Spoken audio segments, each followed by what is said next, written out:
Welcome back. JMart and Ramon, 104.5 The Zone, all4seasonsgarages.com. That's where you can go to learn more. Not really an athlete. Oh, God. 11-year NFL veteran, Ball for Life, Ramon Foster. Speaking of which, I just pissed down my leg. I've got volume on my laptop. That's no good. Not really an athlete. Nope.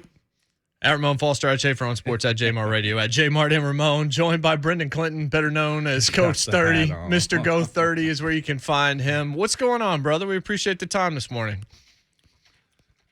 Oh, everything is great. I'm excited to be on. You guys got me up early in the morning. Let's get it. Well, it's film study, right? So before we even get into the specifics of everything, where did this idea come from for you to start doing these kind of, I don't even know what I would describe them as other than our entertainment every morning, generally during commercial breaks. But when did this idea hit you as something you thought you could do? I was doing, just various videos. I wanted to be a filmmaker, content creator. I was doing various videos, and it was just one idea that I had, which was a defensive backs coach in film study or in a meeting room. Because I knew that, during my experience playing football, that was just something that was always, funny, or not just funny. It was an experience too. It was humor that we can take out of it, but it was just overall an experience that, I wanted to, bring to everybody. And, at first I didn't know it would catch on the way it did.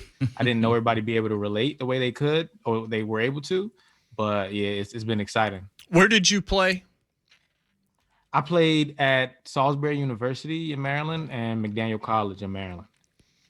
For sure. So every group or every team has that one guy that impersonates the coach, man. Was that you, and did your coaches ever get ticked off at you for doing those types of things in meetings or at team events? It's funny. I used to impersonate my track coach. I remember back when I was in high school. And I did a really good job. And it was funny. Like, he was even amused by it. But in college, I feel like everybody kind of imitated the coach that our coach. So it wasn't just one guy. It was a lot of people. But yeah, so I was probably the person they would probably least expect to be the one, making videos and impersonating them like that. So when you're watching games now, do you just see moments where you're just like, oh, well, there's a video? Like, how is it that you make the decision? Because there's a whole lot of dumb stuff that happens in sports, and there's a whole lot of bad coverage, and there's a whole lot of stuff. But, I mean, do you just look at what's moving the needle when it comes to like a LeBron video or KD and Kyrie a few weeks ago or something like that? Or is it just your own experience? You watch something, it's terrible. Hopefully you get 3 or 4 of those in one game, and then you get a minute out of that. Yeah, so people send me a lot of stuff. Like, people are watching games and they're identifying the moments just like me. So they'll mention me on Twitter. They'll send it to me on Instagram. Like, oh, you got to do this one. Look at what this dude just pissed down his leg. Look at it. So I get all those messages like that. But yeah, so I really try. That's how I make my decision though. It's entertainment. I want to give the most people, what they want, as possible. So I look for what's the most popular, game, popular topic, the moment that everybody's talking about. And usually that's the one I'll do first, and then I'll go from there. Has there ever been anybody that ever inboxed you and was like, dog, don't do me, not today, or come back at you about mad after the fact? Yeah, calling them out, and I'll follow it up after that. But has there ever been a player that asked you, hey, don't do me today? Nah, never. Only I've had, coaches, I've had teammates of players say, nah, you got to do this video, you got to do this one. You gotta do us now, like after certain plays. So it's like the opposite. It's crazy. I just think it's something that people have fun with. Yeah. People are able to kind of, just get the joke and go with it. With that being said, then to follow it up, has there ever been a fan base that got on you like that's a bad representation of how you looked at our team? Okay, so one time, I'm thinking it was Utah State. Glad it wasn't mine. Yeah. I'm thinking, yeah. So it was Utah State, and I think they had a player who, was a really good player, and they had it was like an opening on defense, or they needed help on defense, and so he volunteered to help, and he was playing in the defensive backfield.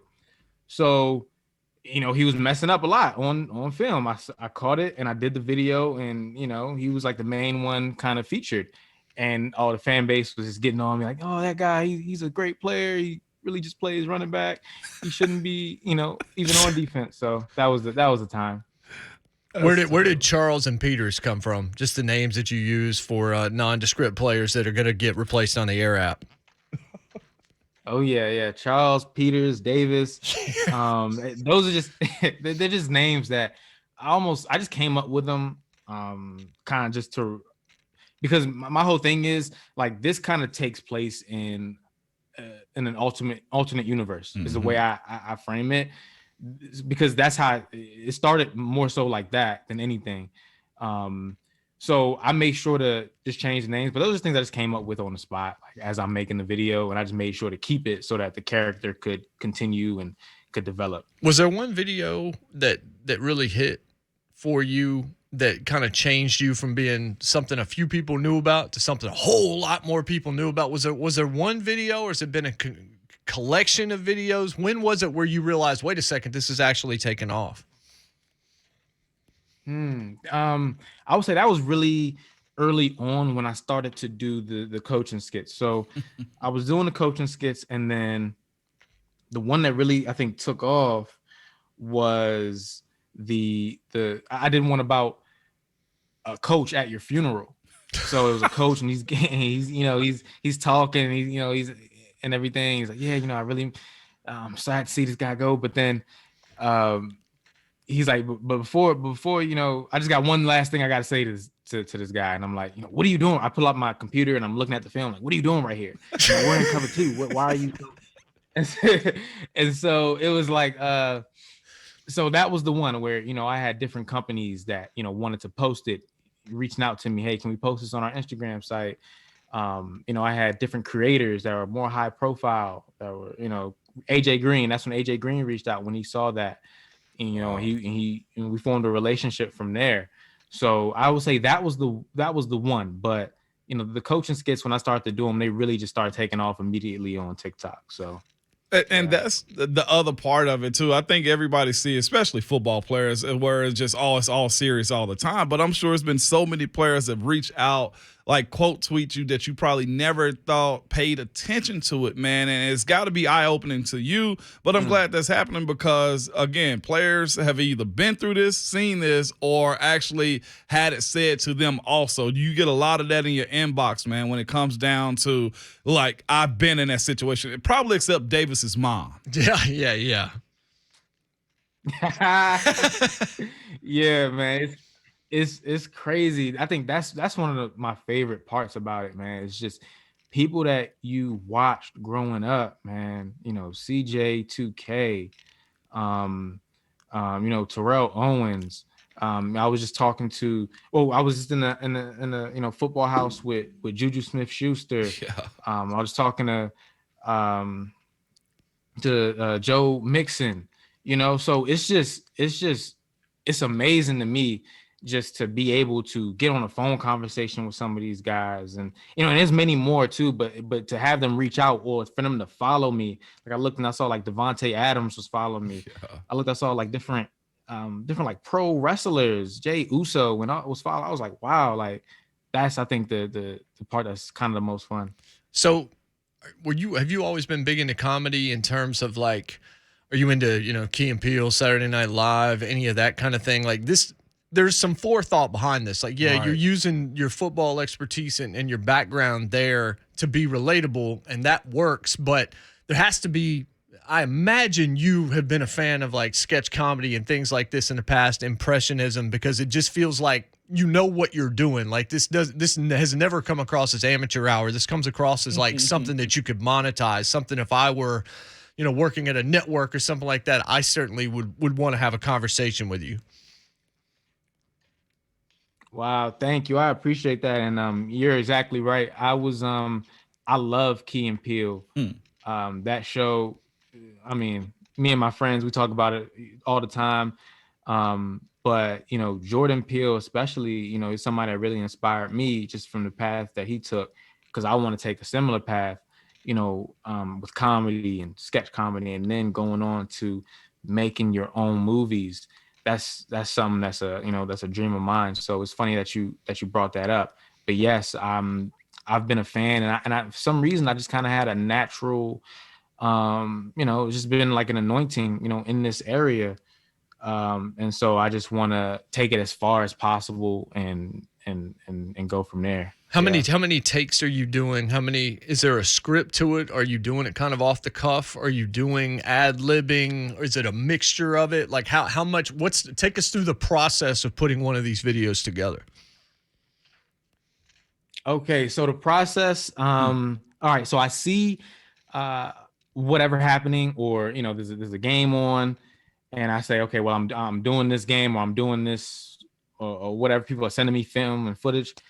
I look at the footage. I take the footage that I want to use, the thing that I feel like, is going to be good for the video, specific plays. And then, I kind of I put it together, because it has to come full circle. It's not just bad plays. I kind of have to make it into a skit or a story, so to speak. And so I start to think about that a little bit, but I don't necessarily write stuff or write a script or anything, but sometimes I'll jot down ideas if a nice idea comes to me. And this is usually the night before, because whatever game happened is going to end that night or that day, whatever. So this is like the night before. I'm just kind of thinking about it. And then in the morning, that's when I make the video. So I'll wake up early in the morning, start making the video, and it's going to take, and what I do is the plays are on my phone, but I'm not looking at them while I'm recording. So I just look at a blank screen. I got to remember what I saw so that I can then talk about it, on video. And it takes a bunch of takes, because the gum's the worst part, because it's hard to talk and enunciate with the gum in your mouth, and you're trying to stay in character. So it gets frustrating sometimes, man, but it's still fun. The other question I see a lot of people ask. Everybody wants to know this, man. Where are you getting all the gear? Where's the merch coming from? Yeah, I mean, at first, my first couple of ones, right? So I did Clemson at first. Yeah. Because that's a team that I like, and I already had their gear. So that was easy. And then I started to get requests to do different teams as the football season started last year. They was like, oh, you gotta do this game, because I did one of my first film session videos. Like, oh, you gotta do this game now. So I kind of, credit just the supporters and fans for kind of just helping the development of, these skits, because that's when I started to say, okay, well, you guys want more teams? All right, so I'll start do more teams. And at first, my first couple of ones where I did different teams, people were sending me stuff, and that's determined what I did. But then, as I saw, there was a University of Miami play where, a guy he completely missed his tackle and went to tackle somebody else. I remember that. He went to the right. The guy the ball carries on the left. And then yep. So that was the first one where I was like, oh, okay, well, I got to do this play, but, I don't have Miami gear. So I just went to the mall and I got the stuff. And so from that point on, it's just basically, that's been it. I look at what's going on, and then I try to plan and get the stuff so that I can do the video. So I know a lot of people want to know where the Malik Willis hoodie came from, because they liked the Malik Willis hoodie last week in the Tannehill film session. So maybe you can drop that and get a few of those sold. Oh yeah, no. So that one was a custom one. So see, it's certain times where if nobody local has what I need, and the timing is such where I have to get it, done like the next day.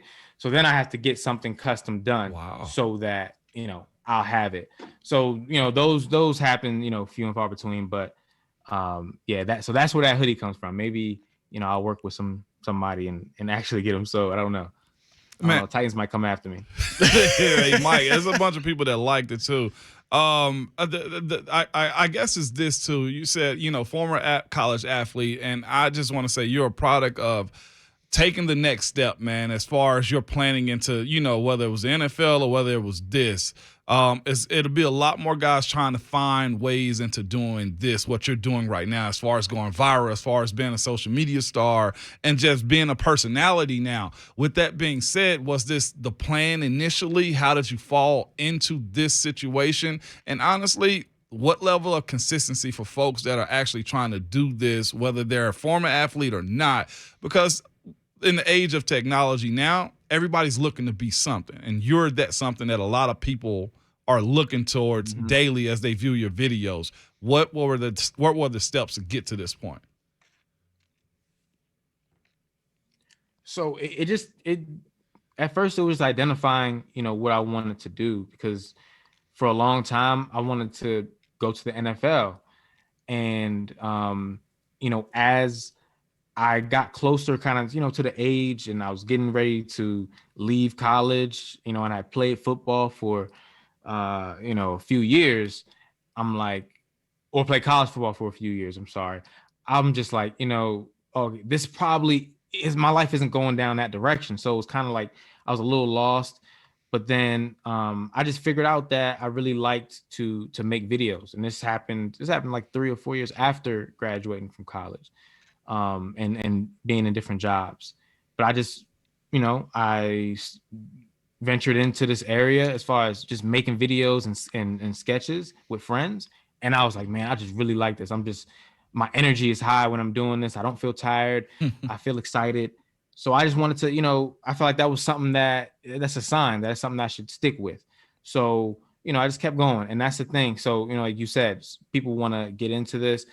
I think the thing that stops a lot of people is just that initial, they want to blow up right away. Right. They want the video, they want, to go viral right away. And they kind of see it as they're afraid or embarrassed to put themselves out there like that and not get that immediate response. And I think that's the biggest fear. But for me, what I just determined was this is something I wanted to do. This was something I really enjoyed doing. So, and I was also confident that I was good at it early on.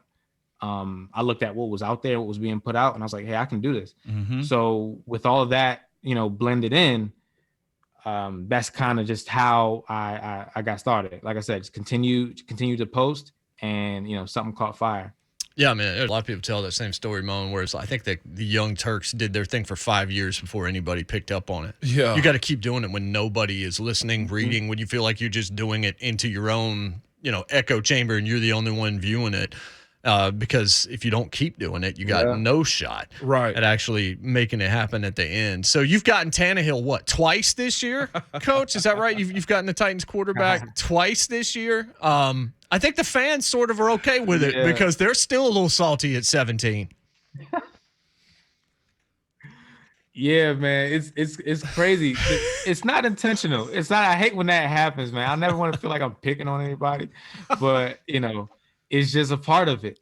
So yeah, I think it made for 2 pretty funny skits. So I like that. That's why I keep coming back to the Cowboys. They always do well with them. Maybe the Titans are another one I got to keep coming back to. Now you're picking on them, Coach 30.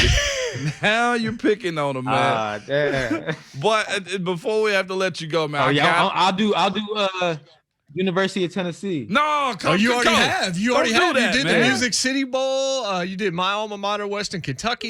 You're hitting all of our show right now, but you continue to do all the UT videos you like. Coach, see, this is one of those moments where I was asking you about those inboxes. Perfect. I was asking you about those. I'm going to be one of those inbox guys. Like, you can leave University of Tennessee out. Man. No, I'm joking with you. But I just got to hear it live one time. They're not really an athlete, Coach. And Davis's mom. Oh, just live? Yeah, it's live. It's very live right now. Yeah, very live. All right, so if I'm in film, I'm gonna be like, I'm watching the film, like, all right, who's right here? Peters, right? Not really an athlete, right? Just falling all over the place, right? Davis, what are you doing? I mean, hey, we're in cover 3. All right, you're playing man. right? It's out to doing your own thing. It's good. All right. And then it'll and you said you wanted the Davis's mama. Sanitized version of Davis's mom. It's PG Network here, man. We on the radio. Yeah. I don't know what to. We'll have to get that one later, Coach 30. But when you drop Davis's mom, I'm just like, I know there's somebody out there that got. Oh yeah, where does the music come from when it gets dark at the end of those videos? We know somebody's mom's about to get slandered right there in the last 10 seconds. It's just a And what were you saying? It's I got that off. It's a YouTube background sound, copyright free background sound. I just found one of those on YouTube, and it was just perfect, and I just kept using it. No, it is perfect. Have any Titans fans, real quick, reached out since that Tannehill video directly to you? And I don't mean negatively, because I imagine most of them probably agree and find it very funny. A lot, I guess a lot reach out, but it's just it's just laughter, like you said, and not necessarily always directly, but comments under the post or tweet, quote tweets, will be like, yeah, I'm a Titans fan and this is 100% true, or I'm a Titans fan and I can't even lie. You got it, you're spot on. You know what I mean? So I get a lot of those. So I guess I'm representing everything right. Yeah, I'm waiting for some university to offer you a coaching job based on your film sessions. Have you ever thought during the film sessions, like, maybe I should just start coaching? That's happened. That's happened already. You gotta tell us that story then. Yeah, it's not really a big story. Like James Charles. He is the CEO of the Air app, that I do a lot of business with, and so I think we were talking or doing something at like a coaching convention or whatever, and so he was talking to somebody else about potentially like a deal or something, a college coach, about me going there to do film, but the college coach actually thought that I wanted to come to be on the staff and wanted to have me. What? So I'm like, wow, this is crazy. I would do something like that just for the laughs, just for the content. Oh, no doubt. I'll go on I don't know what I'm doing coaching. I know a little bit, but it'll just be for the laughs mostly. Well, look, Keegan-Michael Key did that with James Franklin at Penn State, so you could follow in the footsteps of Key and Peele if you wanted to do that. So we have Schaefer, our producer, has got the Not Really an Athlete shirt. We all want that shirt and probably are going to get it in time, but at least sell a few shirts on your way out the door to the people out there that don't know that you actually have some merch behind this in addition to the videos. Oh yeah, I got merch, hoodies, Not Really an Athlete hoodies, shirts, long sleeve shirts, everything for the kids, everything. So all colors. Just go on my link tree. It's always in my bio on my Twitter. It's on my bio on my Instagram. And the link to my merch is also in my bio on TikTok. So go to all of those. It's also on every YouTube video. I'll put the merch link in the description. So any one of those platforms, just go click that link, and you'll see it's a bonfire link. It says Coach 30 merch.